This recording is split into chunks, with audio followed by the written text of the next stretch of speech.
नमस्कार, मैं हूं आपके साथ निशु शर्मा। चलिए शुरुआत करेंगे बुलेटिन की। गया जी पहुंचे प्रधानमंत्री नरेंद्र मोदी ने बिहार को 13,000 करोड़ रुपए के प्रोजेक्ट सौंपे और कार्यक्रम के बाद पीएम बेगूसराय पहुंचे। यहां उन्होंने औंटा सिमरिया 6 लेन गंगा पुल का उद्घाटन किया। इस मौके पर बिहार के मुख्यमंत्री नीतीश कुमार, राज्यपाल और आरिफ मोहम्मद खान, केंद्रीय मंत्री गिरिराज सिंह और दोनों उप मुख्यमंत्री सम्राट चौधरी और विजय कुमार सिन्हा मौजूद रहे।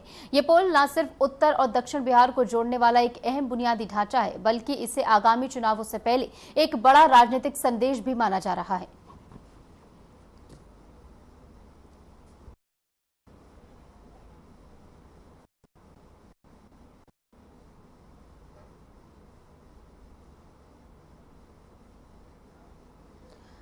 देखा जाए तो बिहार की सियासत में चुनावी रणभेरी बची है और रणभेरी के साथ ही प्रधानमंत्री नरेंद्र मोदी ने बिहार में विकास योजनाओं की सुनामी ला दी है।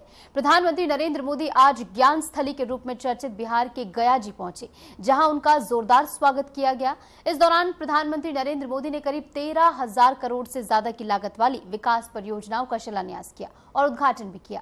एक साल में 7 दौरे, एक के बाद एक घोषणाएं, हजारों करोड़ की योजनाएं और हर मंच से एक ही संदेश। बिहार अब लालटेन राज से निकलकर विकास के राजपथ पर दौड़ रहा है। देखिए हमारी खास रिपोर्ट। बिहार का चुनावी मौसम चढ़ चुका है और हर दल अपनी पूरी ताकत मैदान में झोंक चुका है। लेकिन अगर कोई एक चेहरा जो पूरे परिदृश्य पर छाया हुआ है तो वो है प्रधानमंत्री नरेंद्र मोदी का। इस साल यानी 2025 में अकेले 7 दौरे, हर दौरे पर हजारों करोड़ की घोषणाएं और मंच से लालटेन युग की याद ताजा करते भाषण। साफ है कि मिशन बिहार की स्क्रिप्ट दिल्ली में नहीं, ग्राउंड पर लिखी जा रही है। लेकिन सवाल है, क्या ये असली विकास है या चुनावी चमत्कार? 2025 की राजनीति में अगर कोई एक राज्य सबसे ज्यादा चर्चा में है तो वो बिहार है। आज गया जी की धरती पर प्रधानमंत्री नरेंद्र मोदी का आगमन केवल एक प्रशासनिक दौरा नहीं था, ये एक राजनीतिक संदेश था। विकास के नाम पर जन विश्वास की पुनर्प्राप्ति और लालटेन युग के विरुद्ध एक निर्णायक चेतावनी।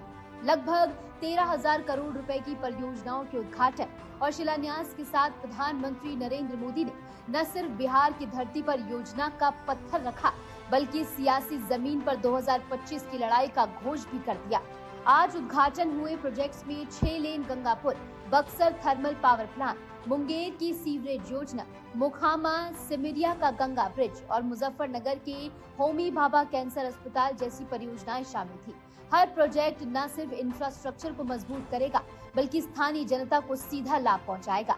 लेकिन इसके साथ ही प्रधानमंत्री नरेंद्र मोदी का भाषण भावनाओं की उस चिंगारी को भी हवा देता रहा, जिसे बिहार की राजनीति में बार बार दोहराया गया है और साथ ही विपक्ष पर भी जमकर निशाना साधा। साथियों, बिहार के लोगों को आरजेडी और उनके साथी सिर्फ अपना वोट बैंक मानते हैं। उन्हें गरीब के सुख दुख,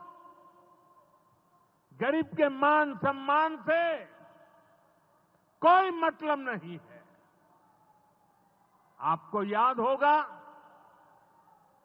कांग्रेस के एक मुख्यमंत्री ने मंच से कह दिया था कि अपने राज्य में बिहार के लोगों को घुसने नहीं देंगे। बिहार के लोगों से कांग्रेस की इतनी नफरत, बिहार के लोगों के प्रति इतनी घृणा और कोई भूल नहीं सकता।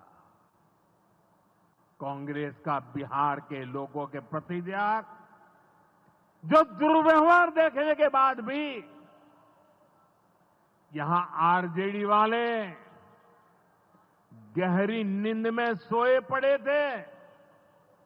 भाइयों बहनों, बिहार की एनडीए सरकार कांग्रेस और इंडी गठबंधन वालों के इस नफरती अभियान का जवाब दे रही है।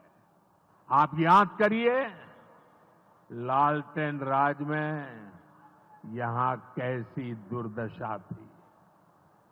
लालटेन राज में एक क्षेत्र लाल आतंक से जकड़ा हुआ था। माओवादियों की वजह से शाम के बाद कहीं आना जाना मुश्किल था।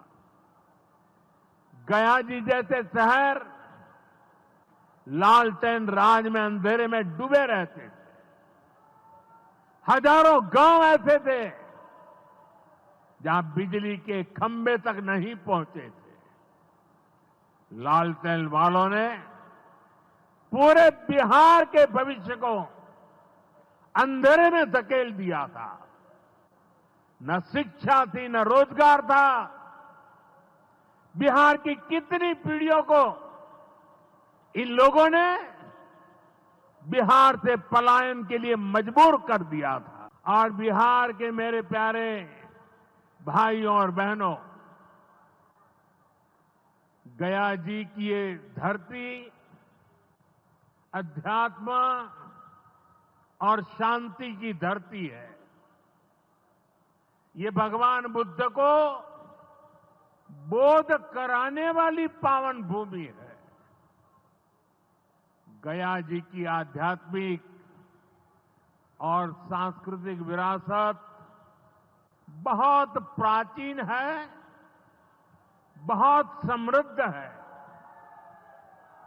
यहां के लोगों की इच्छा थी कि इस नगरी को गया नहीं, गया जी कहा जाए। मैं इस निर्णय के लिए बिहार सरकार का अभिनंदन करता हूं। मुझे खुशी है कि गया जी के तेज विकास के लिए बिहार की डबल इंजन सरकार। तो वहीं मुख्यमंत्री नीतीश कुमार इस पूरे राजनीतिक परिदृश्य में खुद को अनुभवी योजनाकार के रूप में स्थापित करने की कोशिश कर रहे हैं। वो मंच से बार बार याद दिलाते हैं कि 2005 के बाद जब बिहार को एनडीए की सरकार मिली, तभी राज्य में आधारभूत संरचना का काम शुरू हुआ। शिक्षा, स्वास्थ्य, सड़क, बिजली, हर क्षेत्र में जो प्रगति दिखती है उसमें उनका योगदान अहम है। खासकर गया जी का नाम बदलने का निर्णय, पेंशन योजनाओं में वृद्धि या शहरी विकास के नए प्रस्ताव, इनके जरिए नीतीश कुमार एक भावनात्मक और प्रशासनिक संतुलन बनाना चाहते हैं। और एनडीए की सरकार आई जिसमें बीजेपी और जदयू की सरकार थी और उसके माध्यम से हम लोगों ने काम करना शुरू किया। लेकिन उसके पहले की जो सरकार थी उसका कोई काम नहीं था, सरकार से कोई काम नहीं किया गया। लेकिन हम लोगों की जब सरकार आई तब से हम लोगों ने एक एक काम करना शुरू कर दिया और पूरे बिहार में। और उसके लिए बिहार के विकास में हम लोग चारों तरफ लगे हुए हैं और हर तरह से सब जगह से कानून का राज है। अभी एक चीज आपको बता देना चाहता, सभी क्षेत्रों में तेजी से विकास हो रहा है, चाहे शिक्षा हो, स्वास्थ्य हो, सड़क हो, बिजली हो, सभी काम हो रहे हैं। हाल ही में कुछ नए, बाकी जो सब काम हम लोग करवा ही रहे हैं, लेकिन अभी हाल ही में कुछ और भी काम करवाए हैं। बिहार के डिप्टी सीएम सम्राट चौधरी आंकड़ों के जरिए एक बड़ा नैरेटिव खड़ा कर रही हैं।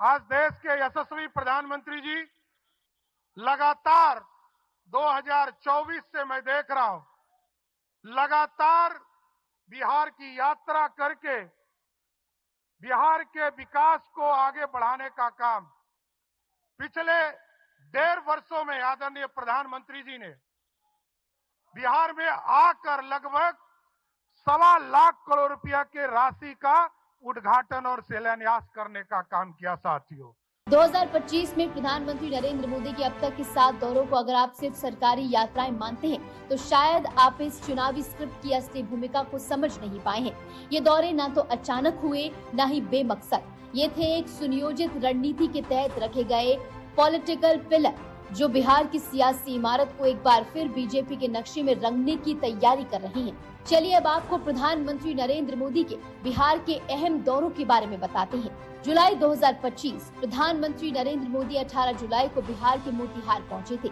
यहां उन्होंने 7,217 करोड़ रुपए से ज्यादा की योजनाओं का तोहफा देकर मिशन चंपारण को साधने की कोशिश की। जून 2025 प्रधानमंत्री मोदी 20 जून को भी बिहार के सिवान पहुंचे थे। इस बार उन्होंने 5,700 करोड़ की विकास परियोजनाओं का उद्घाटन किया था।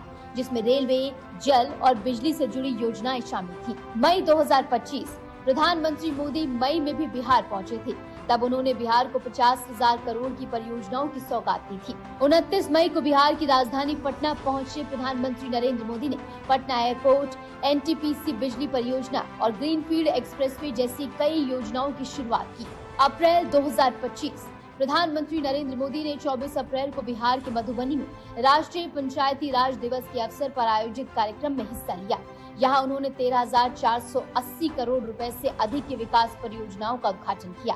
साथ ही बिहार में अमृत भारत एक्सप्रेस और नमो भारत रैपिड रेल को हरी झंडी दिखाई। फरवरी 2025 प्रधानमंत्री नरेंद्र मोदी ने इस साल फरवरी में अपना पहला बिहार दौरा किया था, जिसमें 24 फरवरी को उन्होंने भागलपुर से प्रधानमंत्री किसान सम्मान निधि योजना की किस्त जारी की थी।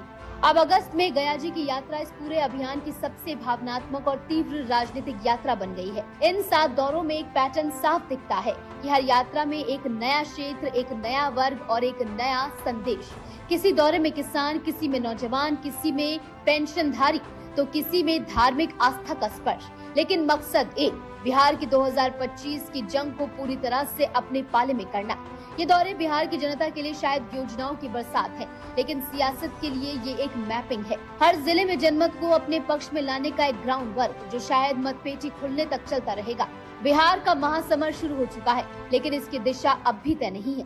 सियासी वादों की बौछार में, योजनाओं के तर्कों में और भाषणों की गूंज में जनता को खुद तय करना है किसके साथ है बिहार। और जब सियासत का शोर थमेगा, वोट डलेंगे और नतीजे आएंगे, तब यही सवाल सबसे बड़ा होगा कि बिहार ने किसे चुना, वादों को या काम को, चेहरे को या गठजोड़ को। Bureau report, RN TV.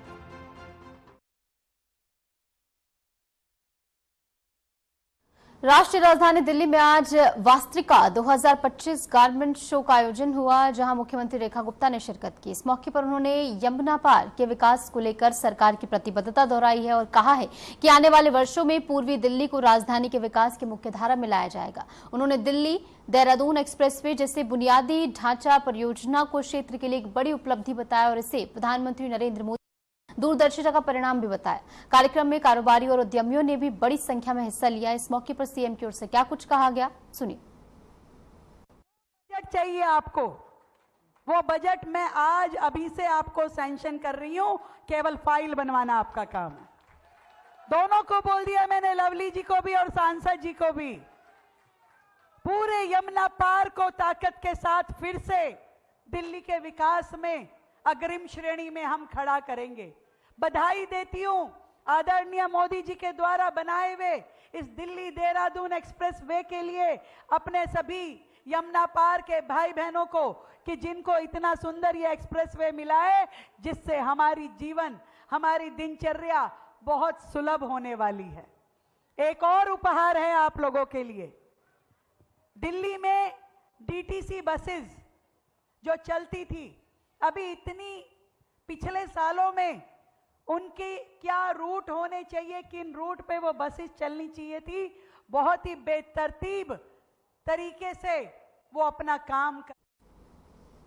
उपराष्ट्रपति चुनाव को लेकर सियासी गतिविधियां अब राज्य स्तर पर भी तेज हो गई हैं। मुंबई में महाराष्ट्र के मुख्यमंत्री देवेंद्र फडणवीस ने बड़ा बयान देते हुए कहा कि उन्होंने उद्धव ठाकरे और शरद पवार दोनों से संपर्क कर राज्यपाल सीपी राधाकृष्णन की उम्मीदवारी के लिए समर्थन मांगा है। फडणवीस के मुताबिक उद्धव ठाकरे ने इस पर चर्चा कर जवाब देने की बात कही है, जबकि शरद पवार ने यह साफ कहा है कि वे विपक्ष के उम्मीदवार के साथ रहेंगे। इस बयान के बाद अब महाराष्ट्र की राजनीति में भी उपराष्ट्रपति चुनाव के बहाने गठबंधन की स्थिति और विचारधारा की स्पष्टता सामने आती दिख रही है। क्या कुछ कहा गया सीएम की ओर से, सुनिए।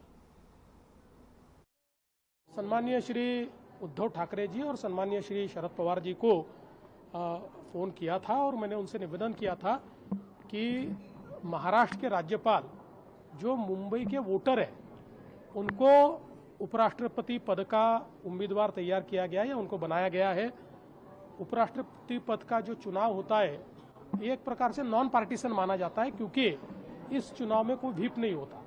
इसलिए मैंने उनसे निवेदन किया कि चूंकि आप महाराष्ट्र की अस्मिता को मानने वाले लोग हैं, तो आपने भी महाराष्ट्र का एक वोटर ये देश का उपराष्ट्रपति बन रहा है, इसलिए आप उन्हें समर्थन दीजिए इस प्रकार का मैंने उनसे निवेदन किया था। मुझे उद्धव जी ने कहा कि हम सबसे चर्चा करके फिर निर्णय करेंगे, और शरद पवार जी ने कहा कि चूंकि सारा अपोजिशन साथ में आकर एक मुख्यमंत्री विष्णुदेव साय ने आज टोक्यो के ऐतिहासिक आसाकुसा मंदिर का दर्शन कर छत्तीसगढ़ की 3 करोड़ जनता की खुशहाली और समृद्धि की प्रार्थना की। ये मंदिर टोक्यो का सबसे प्राचीन और शांति का प्रतीक माना जाता है। मुख्यमंत्री वर्तमान में जापान और दक्षिण कोरिया के प्रवास पर हैं, जहां उनका मुख्य उद्देश्य छत्तीसगढ़ से वैश्विक निवेश बढ़ाना और इसी के साथ साथ आर्थिक विकास को बढ़ावा देना है।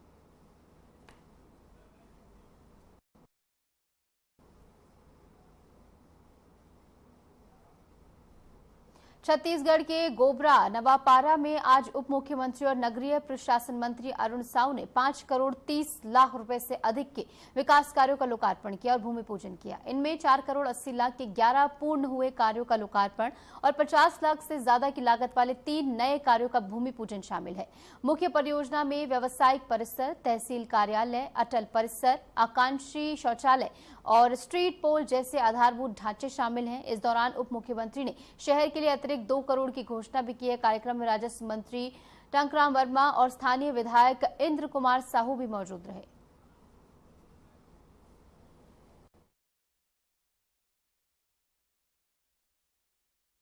नवापारा में नगर पालिका के द्वारा 4 करोड़ 63 लाख रुपए के विभिन्न कार्यों का लोकार्पण और भूमि पूजन संपन्न हुआ है, जिसमें अटल परिसर का निर्माण, विभिन्न समाजों के सामुदायिक भवन का निर्माण, अन्य निर्माण के काम शामिल है। साथ ही गोबरा नवापारा के तहसील कार्यालय का भी लोकार्पण हुआ है, जो 71 लाख रुपए से निर्मित है। एक बड़ी सौगात आज गोबरा नवापारा क्षेत्र के लोगों को मिली है। मैं क्षेत्रवासियों को बहुत बधाई और शुभकामनाएं देता हूं। दिल्ली में आज रक्षा मंत्री राजनाथ सिंह ने संयुक्त राष्ट्र के महिला सैन्य अधिकारियों के एक प्रतिनिधि मंडल से मुलाकात की है। इस दौरान 15 देशों की महिला अधिकारी मौजूद रहीं। बातचीत में रक्षा मंत्री ने शांति अभियानों में महिलाओं की भूमिका को अहम बताते हुए कहा कि महिला सैन्यकर्मी न सिर्फ मानवीय सहायता तक पहुंच आसान बनाती हैं, बल्कि यौन हिंसा को रोकने और लैंगिक समानता को बढ़ाने में भी उनकी भूमिका निर्णायक रही है। उन्होंने भारत की भागीदारी को भी रेखांकित किया और कहा कि शांति स्थापना में भारत का योगदान महिला शक्ति में विश्वास की मिसाल है। क्या कुछ कहा गया, सुनिए। Great honor address this distinguished gathering of the women military officers participating in the United Nations Women Military Observers Course. The presence of officers from 15 countries across the globe here today reflects the microcosm of the United Nations and its enduring spirit of unity and cooperation. Friends, when I came to know that the UN peacekeepers are often referred to as blue elements, I began reflecting on the color blue in nature and its deeper significance. Blue is the color of the vast sky that stretches above us all.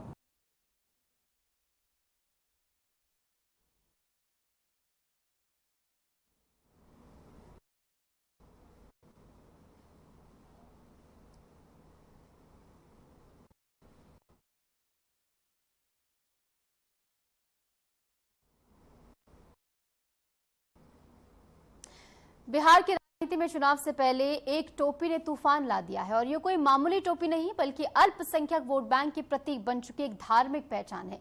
मुख्यमंत्री नीतीश कुमार ने मंच पर टोपी पहनने से इनकार क्या किया। इस फैसले ने एक बार फिर से उनके राजनीतिक इरादों, विचारधारा और गठबंधन की दिशा को लेकर कई बड़े सवाल खड़े कर दिए हैं। क्या नीतीश कुमार अब 18% मुसलमानों के समर्थन को खो रहे हैं, या ये एक नया राजनीतिक संदेश है कि एनडीए की ओर से संदेश है कि तुष्टीकरण की राजनीति अब नहीं चलेगी। इस टोपी से चुनावी सियासत कैसे उलझ गई है, देखिए इस रिपोर्ट में।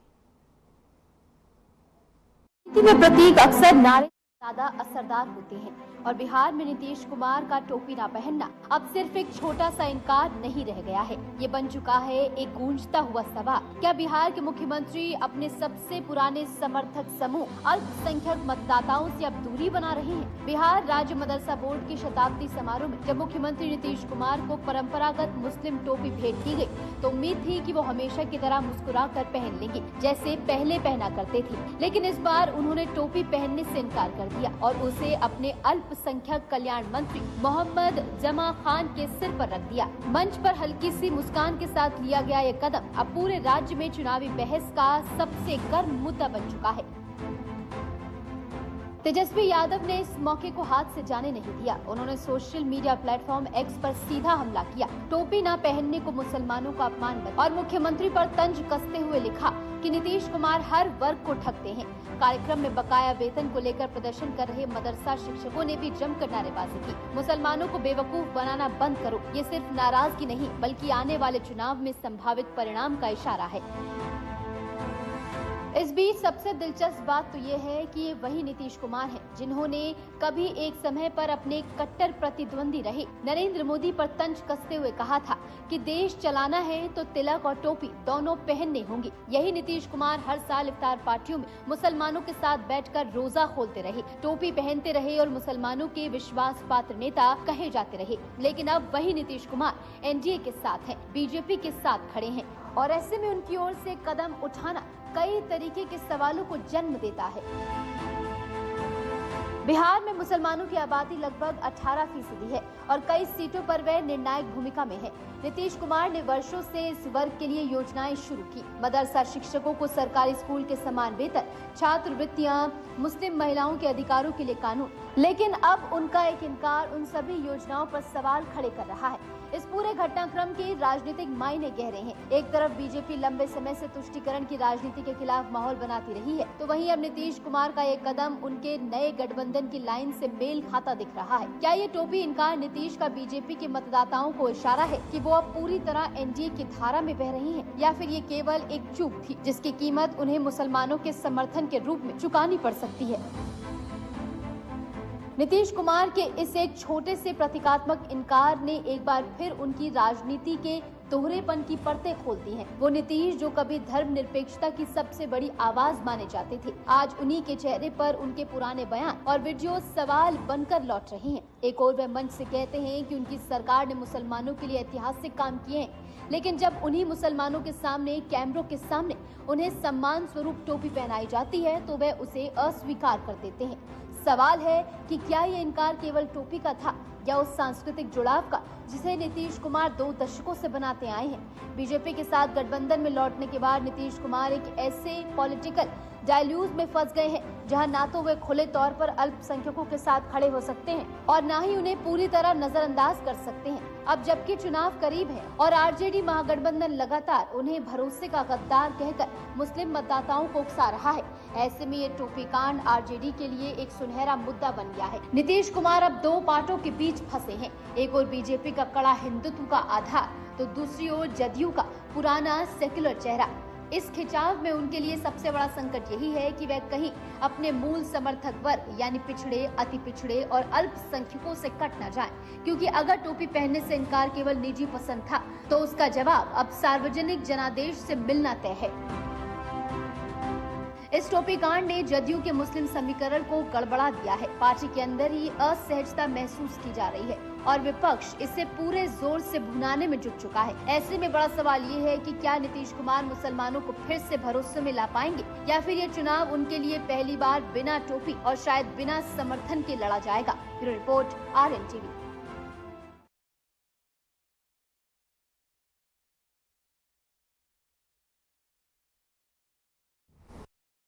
और फिलहाल के लिए खास बुलेटिन में इतना ही। नमस्कार।